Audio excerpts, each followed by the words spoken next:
অনেকে রাগ করে বলে ফেলে যে আমি মারা গেলে তুই আমার জানাজায় আসিস না, আমার চেহারা দেখিস না, এমন কথাও তো শোনা যায়। এই মানুষটা সবার জানাজায় যেতে পারে, নিজের মায়ের পেটে রক্তের ভাইয়ের জানাজায় যেতে পারছে না আজকে, ওই রাগের কারণে, ওই ক্ষোভের কারণে। কোন দুঃখে আজকে ভাই ভাই একটু জাগার জন্য একজন আরেকজনের চেহারা দেখতে রাজি হচ্ছি না? কোন কোন কোন সে সম্পদ যেটার জন্য আজকে এক মার পেটের ভাই বোন একজন আরেকজনের চেহারা দেখতে রাজি হচ্ছি না? আমি শ্রদ্ধার সাথে বলি, এই এলাকা সম্পর্কে আমার কোনো জানা নাই, জ্ঞান নাই, ধারণা নাই, তবে আমার মন চাচ্ছে বলতে, তাই বললাম। আমরা দুনিয়াতে বেশি দিন তো আর বাঁচবো না, বাঁচবো আর কয়দিন, অর্ধেক হায়াত তো চলে গিয়েছে।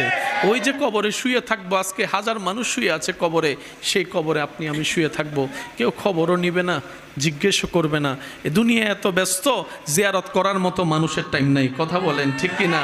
আমি অনুরোধ করে বলি, আপনারা ভাই ভাই ভাই বোনে চাচা যারা যে ঝগড়া লেগেছেন, বিশ্বাস করেন এই ঝগড়াটা আপনাদের নয়,